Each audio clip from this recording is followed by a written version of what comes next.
दोस्तों नमस्कार। सत्ता बचाए रखने की लड़ाई ऐसी हो सकती है शायद कभी किसी ने सोचा नहीं होगा। आपने भी कहां सोचा होगा जिस देश में सरकार चुनकर आए और उसके बाद पहले दिन कैबिनेट की बैठक में ब्लैक मनी को लेकर चर्चा हो और एसआईटी बना दी जाए। उसी ब्लैक मनी को लेकर सरकार को कोई फर्क नहीं पड़ता है अगर ब्लैक मनी उसके पॉलिटिकल फंडिंग का हिस्सा हो। इस दौर में तमाम विपक्षी राजनीतिक दलों के नेताओं को मनी लॉन्ड्रिंग के दायरे में ईडी लेकर आई और सुप्रीम कोर्ट ने भी ईडी से कहा जरूर कि दरअसल इस देश की आर्थिक सुरक्षा की जिम्मेदारी आपकी है। और भारत में हर लोग ने माना कि अगर ईडी है तो मनी लॉन्ड्रिंग नहीं होगी और मनी लॉन्ड्रिंग के खिलाफ अगर वो कार्रवाई कर रही है तो बिल्कुल सही है। लेकिन मनी लॉन्ड्रिंग के जरिए अगर पॉलिटिकल फंडिंग बीजेपी के पास आ रही है तो सरकार को कोई फर्क नहीं पड़ता है। इतना ही नहीं, इस देश के भीतर में और देश के बाहर शेल कंपनियों के जरिए जो कॉरपोरेट सेक्टर किस तरीके से ब्लैक मनी को जन्म देता था, एक के बाद एक प्रधानमंत्री के 16 भाषण ऐसे निकल कर आ जाएंगे जिसमें वो जिक्र करते हैं कि एक दो नहीं, एक दो लाख नहीं, बल्कि 3 लाख से ज्यादा शेल कंपनियों पर उन्होंने ताला लगवा दिया क्योंकि उन्हें बर्दाश्त नहीं है गलत तरीके से पैसे की कमाई और ब्लैक मनी। लेकिन ब्लैक मनी, मनी लॉन्ड्रिंग और उसके बाद शेल कंपनी, अगर शेल कंपनी के जरिए भी पॉलिटिकल फंडिंग बीजेपी को हो रही हो, सत्ता तक पैसा पहुंच रहा हो, तो फिर सरकार को कोई फर्क पड़ता नहीं है। तो क्या यह मान लिया जाए कि मनी लॉन्ड्रिंग का सवाल हो, शेल कंपनियों का सवाल हो या फिर ब्लैक मनी का सवाल हो, सरकार का सारा नियम इस देश की जनता के लिए है, उसके अपने लिए कोई नियम नहीं है? यह पहला सवाल है। दूसरा सवाल, इस दौर में 2024 की दिशा में बढ़ते हुए राजनीतिक कदम में अगर विपक्ष एकजुट है तो विपक्ष के भीतर किसे कहां पर कैसे सेंध लगानी है इसकी जानकारी सत्ता को होनी चाहिए। और सत्ता के पास जानकारी तभी आएगी जब सत्ता खुले तौर पर जासूसी कर रही हो। और जासूसी करने का जिक्र इससे पहले पेगासस के जरिए निकल कर आया था। धीरे धीरे सुप्रीम कोर्ट में सुनवाई और उसके बाद उसे ठंडे बस्ते में डाल दिया गया। लेकिन इस बार मामला कुछ और है और ज्यादा गंभीर है, क्योंकि विपक्ष राजनीतिक तौर पर कैसे कदम बढ़ाता है इसमें विपक्ष के तमाम राजनीतिक दलों के वरिष्ठ नेता, चाहे वो राहुल गांधी और उनकी टीम ही क्यों ना हो, चाहे अखिलेश यादव और उनकी टीम क्यों ना हो, चाहे शिवसेना की प्रियंका चतुर्वेदी ही क्यों ना हो, चाहे तृणमूल कांग्रेस की महुआ मोइत्रा ही क्यों ना हो, चाहे प्रवक्ताओं की कांग्रेस के भीतर एक पूरी लिस्ट हो, चाहे ओवैसी का जिक्र हो, चाहे इस दौर में केजरीवाल के ओएसडी का जिक्र हो, हर फहरिस्त को खोलते चले जाइए तो सभी की जासूसी हो रही है, होने वाली है। और यह चेतावनी कोई दूसरा नहीं दे रहा है, बल्कि यह चेतावनी वह फोन दे रहा है जिस फोन का इस्तेमाल ये तमाम नेता करते हैं, इस देश में और भी लोग करते हैं। तो चेतावनी जनरल नहीं है, सिस्टमेटिक तरीके से रैंडम नहीं है, यह बिल्कुल इंडिविजुअल को लेकर है। और उनको यह चेतावनी एप्पल के आईफोन के जरिए दी गई कि आपको अलर्ट किया जा रहा है कि स्टेट स्पॉन्सर्ड जासूसी, इसका मतलब बहुत साफ है कि आपके जो संवेदनशील डाटा हैं उसको कोई दूसरा ले जाएगा, जो आप बातचीत करते हैं, जो आपका कम्युनिकेशन है उसको कोई दूसरा सुन लेगा, जो कैमरा काम कर रहा है, माइक्रोफोन काम कर रहा है, वह भी उस दायरे में आ जाएगा। तो बचा क्या? क्या राजनीतिक तौर पर सत्ता बचाने की यह एक आखिरी लड़ाई है? और इसमें जब हम जिक्र आपसे black money, money laundering, shell कंपनियों का कर रहे थे तो जरा यह भी सोच लीजिए, इस देश के भीतर में जिसने भी और जिस संस्था ने भी इसका विरोध किया, उस संस्था को संभाले हुए लोगों को हाशिए पर जाना पड़ा या सरकार के सामने नतमस्तक होना पड़ा। ऐसा नहीं है कि इलेक्शन कमीशन ने विरोध नहीं किया, ऐसा भी नहीं है कि आरबीआई ने विरोध नहीं किया, ऐसा भी नहीं है कि सुप्रीम कोर्ट के भीतर से कोई आवाज नहीं आई। सब कुछ हुआ, लेकिन बावजूद इसके सब कुछ सरकार के अगर अनुकूल है तो यह चीजें चलती रहेंगी। दो मसले बहुत साफ हैं। आज सुप्रीम कोर्ट में कॉन्स्टिट्यूशनल बेंच बैठी है 5 जजों की। चीफ जस्टिस चंद्रचूड़ खुद उसकी अगुवाई कर रहे हैं और मसला इस देश के इलेक्टोरल बॉन्ड को लेकर है। इलेक्टोरल बॉन्ड का नेक्सस इस देश में कॉरपोरेट और सत्ता के बीच का तालमेल खुले तौर पर दिखलाता है। और कॉरपोरेट का मतलब पहचान के तौर पर, सिंबॉलिक के तौर पर अगर अडानी का जिक्र है तो इसको राहुल गांधी खुले तौर पर अडानी सिस्टम बताने से चूक नहीं रहे हैं। और सारे मुद्दों को लेकर जब वो सामने आते हैं तो कहते हैं इस देश में अडानी की सरकार है, यानी प्रधानमंत्री मोदी दूसरे नंबर पर है, क्योंकि प्रधानमंत्री मोदी की जान उस तोते में है जो तोता कोई दूसरा नहीं, अडानी है।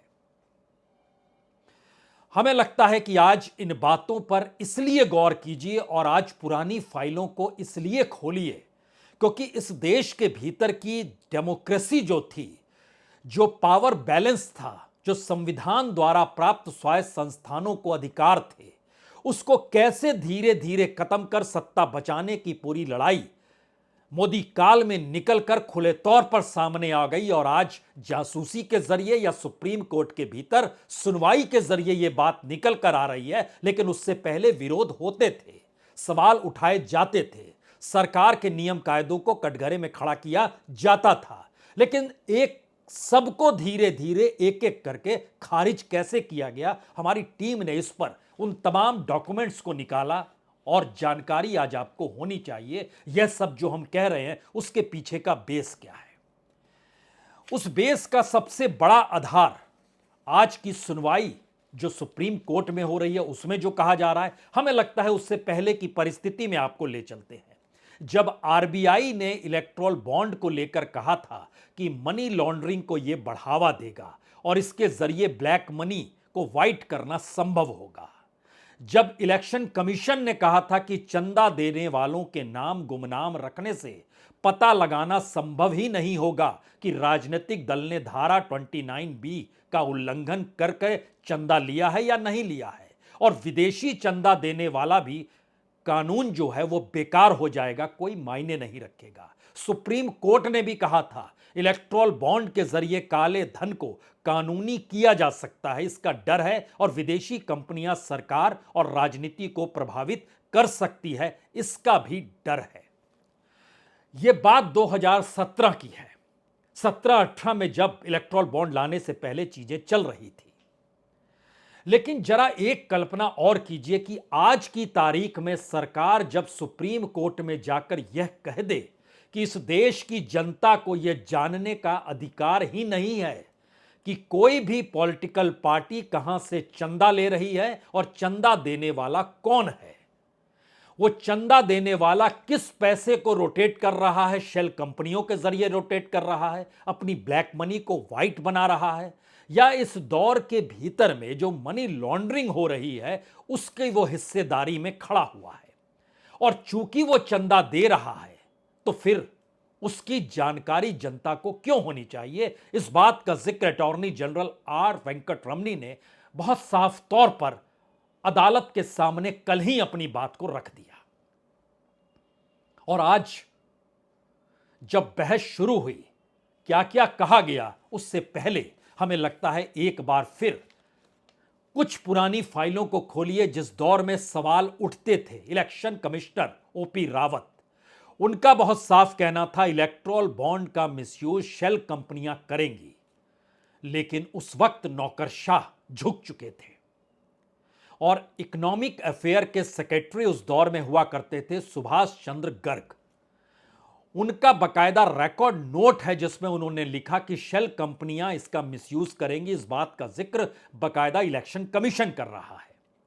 उसके बाद इलेक्शन कमिश्नर बदले और एके जोटी जब आए तो उन्होंने कहा नहीं नहीं, व्यक्ति उम्मीदवार और नए राजनीतिक दलों को तो यह उपलब्ध होगा नहीं, पुराने राजनीतिक दलों को उपलब्ध होगा और इससे क्या हानि पड़ेगी। लेकिन इसी प्रक्रिया में नौकरशाहों ने सरकार को सुझाव दिया कि आप एक काम क्यों नहीं करते हैं, इस देश का इनकम टैक्स एक्ट, इसको बदल डालिए।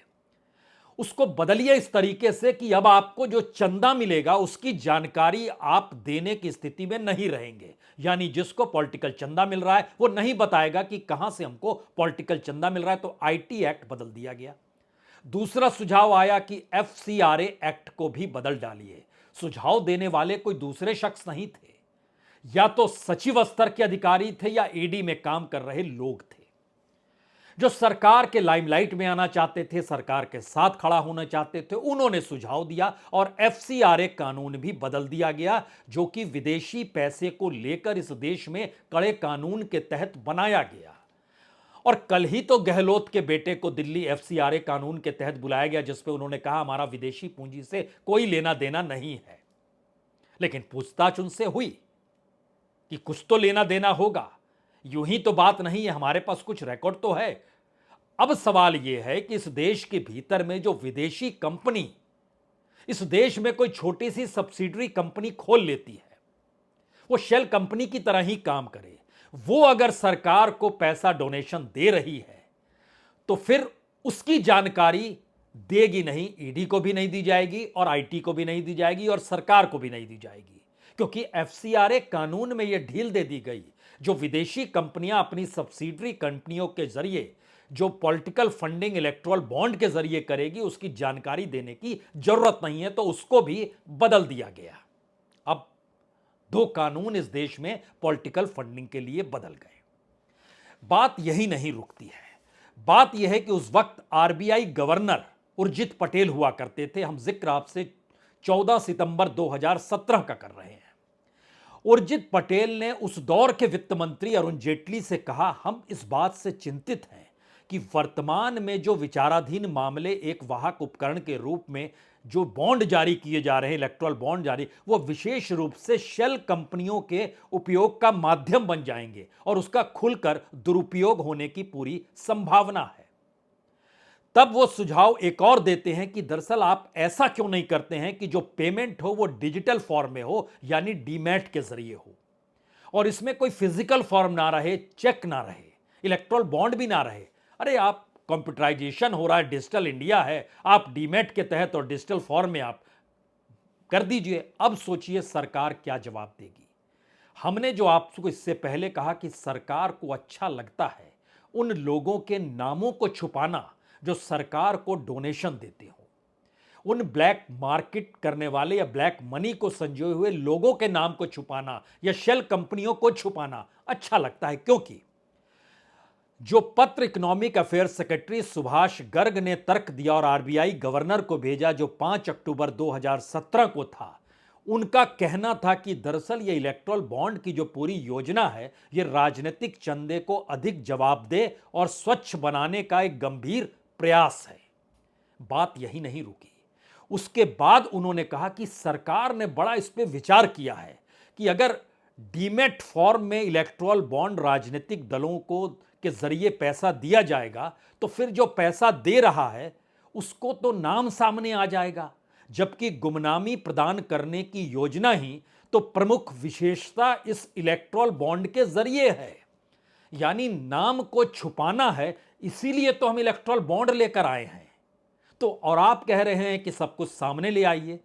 तो यह तथ्य, इस पहलू की जानकारी आपके लिए बता दें कि जो एसबीआई है उसके पास तो सारी जानकारी होगी, क्योंकि इलेक्ट्रल बॉन्ड बेचने का अधिकार उसी को है। और योजना के तहत यह शुरुआती है, फिर आगे देखेंगे, लेकिन इस नाम को आप सामने लाने की जिद मत पकड़िए, क्योंकि एसबीआई के पास अगर सबके नाम है तो कोई भी जान सकता है। यही बात घूम के आज सुप्रीम कोर्ट की सुनवाई में कॉन्स्टिट्यूशनल बेंच के सामने पहुंची, जहां पर कहा गया कि एसबीआई पब्लिक सेक्टर बैंक है, मालिक सरकार है, मालिक आरबीआई है, आरबीआई भी सरकार के अधीन है, और उसमें एक नियम है कि इस देश की इन्फोर्समेंट एजेंसीज जो है, अगर वो जानकारी चाहे कि हमें जांच करनी है कौन पैसा दे रहा है, तो वो उसको बता सकती है। लेकिन इन्फोर्समेंट एजेंसी भी तो सरकार के अधीन है, जैसे ईडी, सीबीआई, आईटी है, जिसका जिक्र बार बार विपक्ष करता रहा है। और पार्लियामेंट के भीतर और सुप्रीम कोर्ट को लिखी गई चिट्ठी और राष्ट्रपति को भेजी गई चिट्ठी में भी विपक्ष ने इसी बात का जिक्र किया है। तो बचा क्या? सब तो सरकार के हाथ में है और सारी चीजें सरकार खुद को बचाने के लिए कर रही है। इसी प्रक्रिया में तो वह जासूसी भी कर रही है कि पकड़ेगा कौन। सब कुछ तो हमारे अनुकूल है, सिस्टम हमारा काम कर रहा है, सत्ता हमारे हिसाब से चल रही है, पूरे के पूरे एजेंसीज हमारे अनुकूल है, तो दिक्कत क्या है? दिक्कत कोई नहीं है। सरकार का एकाधिकार है, सरकार जो मन चाहे सो कर सकती है। इसमें एक नया पेच राहुल गांधी ये कहकर डालते हैं कि दरअसल सरकार अडानीज की है। वह उस स्ट्रक्चर को सामने लेकर आते हैं कि कैसे इस देश की सारी सरकारी और देश की संपत्ति को निजी हाथों में सौंपा गया और निजी हाथ तय करने लगे इस देश में बिजली बिल क्या होगा, पानी बिल क्या होगा, हवाई का किराया क्या होगा, आप जब प्लेटफॉर्म पे जाएं टिकट क्या होगा, जब आप हवाई अड्डे जाए वहां पर कितना पैसा लिया जाएगा, जो किसान अपने अनाज को गोडाउन में रखेगा एवज में कितना लिया जाएगा, सब कुछ वही तय करने लगे। तो एक सिस्टम वो है और दूसरी तरफ सिस्टम सरकार का ऐसे कर रहा है, और दोनों को मिलाइएगा तो मतलब मोनोपोली होनी चाहिए पैसे पूंजी की, और जिसके पास पैसा पूंजी होगा उसको पैसा और पूंजी दिलाने का काम सरकार अपने तौर पर कर रही होगी। तो काहे का ब्लैक मनी, काहे की शेल कंपनी, काहे की मनी लॉन्ड्रिंग, कुछ भी नहीं बचा।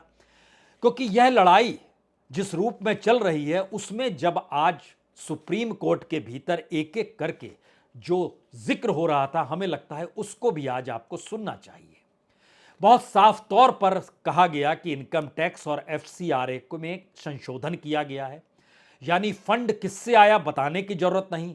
और यही बात होते होते आई कि अगर जांच एजेंसी, इन्फोर्समेंट एजेंसी चाहेगी कैसे कि सीबीआई से उसे कुछ चाहिए, क्योंकि उसकी फहरिस्त में जो नेता हैं उन नेताओं में तो बीजेपी के नेता भी हैं, लेकिन उनकी फाइल नहीं खुलती है। फाइल खुलती है जो विपक्ष में है, जासूसी हो रही है जो विपक्ष में है। तो राजनीतिक तौर पर सत्ता बनी रहे, इस पर इस देश के उन नौकरशाहों का स्टेक है, उस सिस्टम का स्टेक है जो इस दौर में सरकार के लिए और सरकार के जरिए काम कर रहे हैं। तो उर्जित पटेल तो अभी है नहीं, उस दौर में रावत साहब थे जिन्होंने सवाल खड़ा किया था, वह भी नहीं है। उस दौर के भीतर में आइएगा तो सुप्रीम कोर्ट के भीतर चीफ जस्टिस भी तो बदल गए, क्योंकि यह मामला पहली बार अपने तौर पर उस दौर में आया था जब जस्टिस गवई हुआ करते थे, रंजन गोगोई हुआ करते थे, वह भी बदल गए। तो मौजूदा वक्त में पुराने पन्नों को अगर जैसे ही खोलिएगा तो आप चौंक जाइएगा कि अच्छा ऐसा है, और इसी रास्ते सरकार चल रही है। लेकिन हमें लगता है इस सुनवाई के उस हिस्से को आज जरा समझने की कोशिश इसलिए भी कीजिएगा क्योंकि ये सुप्रीम कोर्ट की प्रोसीडिंग का एक हिस्सा है। अगर जांच एजेंसी, इन्फोर्समेंट एजेंसी चाहेगी तो एसबीआई जानकारी देगा, लेकिन सवाल है सभी जांच एजेंसी सरकार के कंट्रोल में है और एसबीआई भी सरकार के अधीन। तो राजनीतिक दल कह सकते हैं उन्हें पता ही नहीं किसने फंड दिया, और फिर विदेशी कंपनियां भी भारत में सब्सिडरी खोलकर अगर इलेक्ट्रोल बॉन्ड के जरिए फंड देती है, और शेल कंपनी जो अपने आप को जीरो प्रॉफिट लॉस में दिखलाती है, और जबकि फिलहाल जो देश के भीतर कंपनियां हैं वो टैक्स हेवन के तौर पर बन जाएगी और मनी को रूट कर पॉलिटिकल दल को पैसा देने में बहुत आसानी होगी। तो क्या यह सभी राजनीतिक दलों को मिलेगा, यह सवाल भी उठा। लेकिन उससे पहले सवाल उठा तो प्लेइंग फील्ड तो सारी पॉलिटिकल पार्टीज के लिए, सबको पैसा मिलेगा? तो जवाब आया जी नहीं, सबको पैसा नहीं मिलेगा। एक डाटा आपको बतलाते हैं और यह डाटा रखा गया जिसमें जानकारी आई कि लगभग 60% पैसा 2022 मार्च तक का डॉक्यूमेंट आज रखा गया जो इलेक्ट्रोल बॉन्ड का है, बीजेपी को मिला 5271 करोड़। सबसे प्रमुख विपक्ष नेशनल पॉलिटिकल पार्टी कांग्रेस को मिला 952 करोड़। अगर ऐसी स्थिति है तो इसका मतलब बहुत साफ है कि 60% भी छोटा, और तमाम राजनीतिक दलों को मिला दीजिएगा तो लगभग 72% बीजेपी के खाते में और बाकी छिटपुट दूसरों के खाते में बढ़ता चला जाता है। यह पहली स्थिति निकल कर आई। दूसरी स्थिति निकल कर आई कि इस देश में जो 23 लाख कंपनियां रजिस्टर्ड है, कौन कितना किस रूप में डोनेट कर रहा है, कौन अपनी एक कंपनी से दूसरी कंपनी में पैसा ट्रांसफर कर रहा है, कोई जानकारी नहीं आएगी अगर आप कानूनी तौर पर चीजें अनुकूल नहीं रखेंगे। भारत सरकार कहती है कानून तो है, तो सरकार कहती है कानून है, और सुप्रीम कोर्ट में आवाज उठती है कानून तो है लेकिन ये आपके लिए नहीं है, क्योंकि आपने तो संशोधन कर लिया तो चीजें बची ही नहीं। तो सब कुछ आप इस देश का देते चले जाइए कॉरपोरेट, और यह नेक्सस एक ऐसी परिस्थिति में जाकर टिक जाएगा जहां कॉरपोरेट के हिसाब से ही यह देश चलने लगेगा, और राजनीतिक नहीं बल्कि इस देश की इकोनॉमिक पॉलिसी भी वैसे ही बनने लगेगी। तो आप क्या करेंगे? तो कोई जवाब नहीं इस पर। और यह बात निकलते निकलते इस तरीके से आई, ये यहां जानकारी दे दे कि दरअसल ये पूरा मामला एसोसिएशन फॉर डेमोक्रेटिक रिफॉर्म ने जो उठाया, एडीआर ने, यह कह के कि कैसे इलेक्टोरल बॉन्ड के जरिए black money, shell company, money laundering, सबको पनाह सरकार ने अपने फायदे के लिए दी हुई है, वहीं से यह बात निकल कर आई। और इसके लिए उदाहरण भी मांगे सुप्रीम कोर्ट ने। आप कैसे कह सकते हैं कि जो कॉरपोरेट पैसा दे रहा है उसी कॉरपोरेट को सरकार लाभ दे देती है? तो यह भी निकल कर आया आज कि एक रिपोर्ट आई, organized crime and corruption reporting project. यह एक अंतर्राष्ट्रीय रिपोर्टर्स की टीम है, जर्नलिस्टों की टीम है, जिन्होंने एक रिपोर्ट दी कि दरअसल वेदांता ग्रुप माइनिंग में उसे कोई दिक्कत ना हो, यानी कोई पर्यावरण एस्पेक्ट सामने आकर खड़ा ना हो जाए, तो इसीलिए जो प्रमुख पर्यावरण नियम थे सरकार ने बदल डाले। और वेदांता ने इस दौर में जो फंडिंग की, उसकी प्रमुख पार्टी, चुनी हुई पार्टी बीजेपी थी। और वेदांता ने जो बीते 5 बरस में 2022 तक 457 करोड़ दिए और 2023 में 155 करोड़ रुपए फंडिंग के तौर पर बीजेपी को दिए। अब सुप्रीम कोर्ट के सामने यह मामला है, फैक्ट के साथ मामला है। अब आगे का सवाल यह है कि जो आरबीआई कह रहा था, जो इलेक्शन कमीशन कह रहा था, जो सुप्रीम कोर्ट कह रहा था, वो सब 2017-18 में जब सरकार ने नहीं माना और उसके बाद पार्लियामेंट की ताकत को दिखाते हुए चीजें अपने अनुकूल कर ली, तो सवाल, 3-4 सवाल सबसे बड़े इस दौर में निकल कर खड़े हो गए। यानी इस देश में सरकार का कोई मतलब नहीं है, अगर कानून है तो वो कानून से ऊपर है। इस देश में सरकार कानून जनता के लिए बनाएगी, विपक्षी राजनीतिक दलों के लिए बनाएगी, लेकिन जहां उसके अनुकूल पाइपलाइन है तो उसे कोई रोक सकता नहीं है। यानी जनता के लिए रिस्ट्रिक्शन है और सत्ता को लाभ मिले जहां जहां, वहां सत्ता के लिए कानून कोई रुकावट नहीं काम करेगा। अगला सवाल, क्या वाकई ब्लैक से व्हाइट करने की स्थिति में इलेक्टोरल बॉन्ड है और इस देश की इकोनॉमी को लाकर खड़ा कर दिया गया? शुरुआती दौर में जो सुप्रीम कोर्ट में बात रखी गई उसमें तो यही बात खुलकर निकलती है। तीसरी बात, जो ईडी मनी लॉन्ड्रिंग को लेकर लगातार नकेल पर कसते चली जा रही है और 125 पॉलिटिशियन उसके डायरी में दर्ज हैं, उससे हटकर मनी लॉन्ड्रिंग अगर पॉलिटिकल इलेक्टोरल फंड के जरिए हो रही है और बॉन्ड के जरिए कमाया जा रहा है, पैसा लाए, तो उन कंपनियों को क्या ईडी ने छुआ? नहीं छुआ, क्योंकि एसबीआई से सरकार को पता चलेगा इसने पैसा दिया, जिसने पैसा दिया उसको लाभ सरकार को देना है, तो उसके अनुकूल नियम बन जाएंगे, उसको तमाम जगहों पर एनओसी मिल जाएगी। और यह एक ऐसी परिस्थिति में देश आकर खड़ा है जिसमें राजनीतिक लाभ पाने वाले, गलत तरीके से शेल कंपनियां खड़ा करने वाले, काले धन वाले, सभी का नेक्सस खुले तौर पर पॉलिटिकल फंडिंग के साथ अगर जुड़ जाता है, तो इस दौर में जो नौकरशाह इस देश के हैं वो इकोनॉमिक अफेयर्स के सेक्रेटरी गर्ग साहब का हम जिक्र कर रहे थे। लेकिन सरकार चलाना और देश चलाने में सिस्टम ही सत्ता के अनुकूल अगर इस तरीके से बना दिया जाए कि हेल्दी कंपटीशन तो दूर की बात है, जो एक पूरी लंबी फहरिस्त है कि सब कुछ अडानीज के हवाले क्यों, सब कुछ कॉरपोरेट के अनुकूल क्यों, इस देश के रिस्ट्रिक्शन आम लोग और जनता के प्रतिकूल क्यों, तो उसका एक ही जवाब आखिर में निकल कर आता है। सरकार को क्या और सत्ता को क्या यह लगने लगा है कि उसकी विदाई होने वाली है, इसीलिए उसने सारे फ्रंट खोल दिए हैं। जिसको जेल में डालना है जेल में डाला जाएगा, जैसे सुनवाई होगी उसी अनुकूल सुनवाई होगी, जो फैसले आएंगे वो सत्ता के अनुकूल होंगे। और स्थिति निकलते निकलते कहां तक आ गई और परिस्थितियां पूरी राजनीतिक विपक्ष के लिए कितनी नाजुक है, इसका आखिरी का वो हिस्सा जरा समझिए। जब चंद्रबाबू नायडू जो जेल में है, वह जेल से अपने लोगों को कहते हैं तेलंगाना में जाओ और कांग्रेस की मदद करो, क्योंकि आंध्र प्रदेश में तो वहां के पॉलिटिकल सत्ता के साथ बीजेपी खड़ी है और मुझे तो जेल में डाल दिया गया, तो कम से कम तेलंगाना के चुनाव में कांग्रेस के साथ तो खड़े हो जाओ, बूथ स्तर पे खड़े हो जाओ। यानी राजनीतिक तौर पर समूचे विपक्ष को खत्म करने की परिस्थिति और समूचे विपक्ष की राजनीतिक तौर पर छटपटाहट, इन दोनों परिस्थितियों के बीच में इस देश की ईमानदारी, इस देश की डेमोक्रेसी, इस देश के कॉन्स्टिट्यूशनल इंस्टीट्यूशंस सभी दांव पर हैं।